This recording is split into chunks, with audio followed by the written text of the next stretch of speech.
Čaute, poslednou dobou ma začalo sledovať viacero začínajúcich podnikateľov a e-shopistov, ktorí by si chceli založiť nejaký svoj biznis alebo e-shop. No veľmi častá otázka na začiatku je tá, akú e-shopovú platformu si zvoliť. Ja som ich osobne vyskúšal viacej, skúsim vám povedať nejaké základné delenie a možno, že akým chybám by ste sa mali vyvarovať. Takže poďme na to. Prvý taký veľký segment, na ktorom som začínal aj ja, sú open source systémy, je ich veľké množstvo, ja som začínal na Opencarte, vtedy bol populárny ešte PrestaShop, WooCommerce a tak ďalej. Je to v podstate na vás, aký systém by ste zvolili, každý má nejaké výhody, nevýhody. Myslím si, že aktuálne ten WooCommerce je asi najlepší, čo sa týka dostupnosti vývojárov, modulov, pluginov a tak ďalej. Výhoda tohto je tá, že je to finančne asi najmenej náročné, nakoľko sú to open source systémy, za ich používanie vyslovene nič neplatíte. Musíte však mať svoju vlastnú doménu, hosting, čo si myslím si, že nie je nejaká komplikovaná záležitosť a behom chvíľky si viete o tom veľa naštudovať a nejaký web si sprevádzkovať aj sami. Webhostingové spoločnosti majú aj nejaké možnosti inštalácie na jeden klik, ale fakt myslím si, že s použitím Google to dokáže snáď každý. Ďalšia výhoda je tá, že na tieto systémy existuje mnoho desiatok tisíc doplnkov, ktoré vám uľahčia či už logistiku, marketing a podobné iné segmenty. Je na to extrémne množstvo šablón, čiže viete si uspôsobiť aj design. Ak si to chcete ešte nejako individualizovať, tak už sa nevyhnete zásahu nejakého vývojára. Zohnať kodera nie je nejaká veda, keď som vedel povedať o tom veľa. S tými spoľahlivejšími je to ťažšie, ale na WooCommerce a na podobné systémy nájdete istotne nejakého kodera, čo vám nejaké základné veci vie dokodovať. Tam je však nevýhoda tá, že keď už zasahujete do vyslovene jadra toho systému, zbavujete sa možnosti používania týchto doplnkov, alebo už je to komplikované na edit. A sám som sa dostal do takéhoto začarovaného kruhu, kedy som musel zasiahnuť do Opencartového jadra. Chcel som tam nejaké špeciálne zmeny v košíku a už v podstate som nebol schopný inštalovať ďalšie moduly, doplnky bez zásahu vývojára a ten systém sa stáva v podstate ako keby systém na mieru a zbavil som sa všetkých týchto výhod. Takže podľa mňa veľmi fajn alternatíva. Existuje veľa aj veľkých e-shopov, ktoré fungujú na niečom takomto, no vyžaduje si to väčšie IT know-how a je nutné sa podľa mňa aj v tejto oblasti viac vzdelávať. Ďalšia možnosť, ako predávať na internete, je využitie nejakých marketplaceov ako Amazon, eBay a tak podobne. Neviem, či to úplne ako považovať za e-shopový systém, lebo nie je to vyslovene e-shopový systém nejaký váš, väčšinou sa to používa ako nejaký doplnok, ale poznám tiež nejakých podnikateľov, ktorí svoje e-shop ani nemajú a predávajú na takýchto platformách.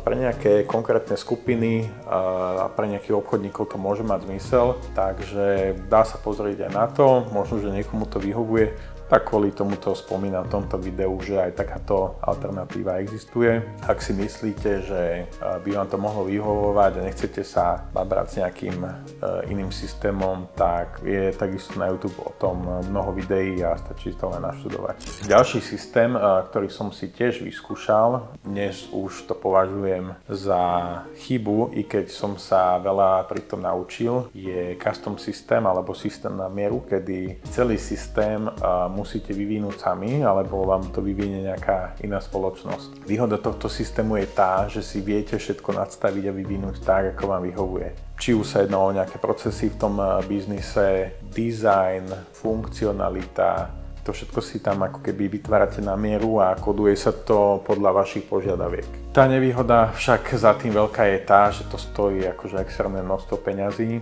a každý nejaký ďalší zásah alebo vyvinutie nejakého modulu, pluginu, čo si na nejakú open source takto stiahnete. Jednoducho na tom custom systéme musíte vyvinúť a trvá to jednak čas a jednak to stojí dosť veľa peňazí. Koderov, vývojárov je aktuálne nedostatok, si myslím, a tie ceny sú vysoké a ak si toto dáte vyvinúť nejakej spoločnosti, tak sa akože technicky nedoplatíte. Tento systém je podľa mňa vhodný už fakt pre veľké biznisy, ktoré majú napojenia na SAP alebo aj na nejaké iné účtovné systémy. Jednoducho točia veľké peniaze, majú veľa objednávok a z pohľadu začínajúceho e-shopistu, pokiaľ nie ste nejaký full stack coder a nechcete sa tomu venovať ako keby stále a učiť sa na tom nejaké veci, tak by som do tejto možnosti z začiatku istotne nešiel.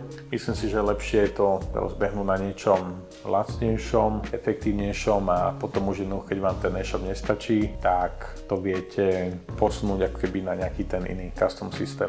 Ja som v podstate custom systém mal, tým, že sme zo začiatku fungovali na tom open source systéme a ten sme úplne tak zmutovali, že stratili všetky výhody, tak sme v podstate s mojím kóderom vyvinuli takýto systém. Nejakú dobu sme na tom fungovali, ale už nie je tajomstvo to, že som to zase zmigroval na iný systém.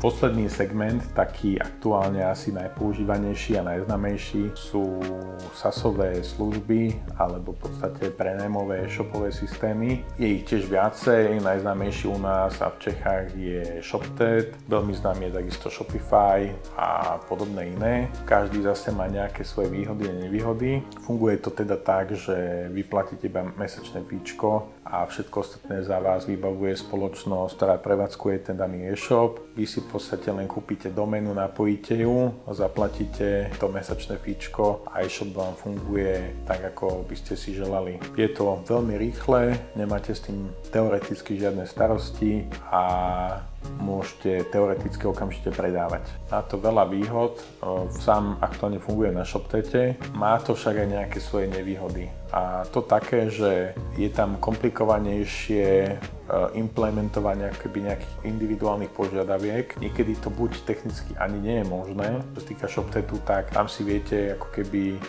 zmeniť iba nejak základne dizajn a viete si inštalovať nejaké už vytvorené doplnky a moduly, ale ak by ste chceli nejaký custom modul, je to komplikovanejšie a stojí to viacej peňazí. Je to teda technicky možné, ak si zaplatíte povedzme ShopTet Premium, ale takisto pre začínajúceho nejakého e-shopistu alebo menší e-shop to úplne tiež nedáva zmysel. Väčšinu vecí však myslím si, že nie je komplikované tam buď nájsť alebo nejakým štýlom pozmeniť. Teoreticky veľa vecí tam funguje tak, ako má a nie sú s tým komplikácie. Keď si vezmete to, že koľko času a peňazí strávite tým, aby ste našli nejakého vývojára a editovali si svoj open source systém alebo nejaký ten custom systém, tak to častokrát akože finančne vychádza. Hlavne v tejto dobe, kedy tie náklady na tú prevádzku, marketing a podobne extrémne stúpajú. Takže treba nájsť tú úsporu tam, kde sa dá. Čo sa týka ceny, nie je to podľa mňa úplne že najlacnejšie. Na open source sa dostanete určite na nejaké nižšie peniaze. Závisí to od počtu produktov a od nejakých funkcií, ktoré tam akože máte. Povedzme na tom ShopTete, ak ste nejaký povedzme taký menší e-shop, ponúkate 5000 produktov a chcete nejaké základné doplnky, tak sa dostanete kľudne na 100-150 eur mesačne za daný e-shop. Ak tých e-shopov máte viacej, tak je to potom už keby na zváženie. Aj tak si myslím, že sa to oplatí. Ten systém funguje a vy sa môžete venovať keby tomu biznisu, marketingu a podobným veciam na pozadí. Ak to mám zhrnúť za seba alebo z nejakých mojich skúseností, pozeral by som sa teda na dve možnosti. Buď teda ten open source, pokiaľ ste, by som povedal, viac IT zdatní a nejaké takéto technológie vás zaujímajú a máte čas sa v tom viacej vzdelávať. Ak sa chcete venovať hlavne tomu podnikaniu a nemáte úplne čas na vytváranie e-shopu a hrekanie sa s tým, choďte do nejakého prenajmu. Ja by som úplne nešpekuloval a išiel do toho ShopTetu. Ono to trvá nejaký čas, kým sa do toho dostanete. Po prípade mi môžete napísať a viem vám pomôcť aj s nejakým základným nadstavením alebo nejakým custom dizajnom. Takže ak máte už nejaký svoj e-shop, môžete mi napísať, aké máte skúsenosti vy, aký systém používate. Po prípade mi môžete napísať, ak ešte e-shop nemáte, aký systém sa vám páči najviacej. Môžeme o tom podiskutovať v komentoch. Ak ste sa dostali aj sem, budem vďačný za lajky, napíšte nejaký pekný koment, dajte odber na tento kanál a vidíme sa na budúce. Čaute.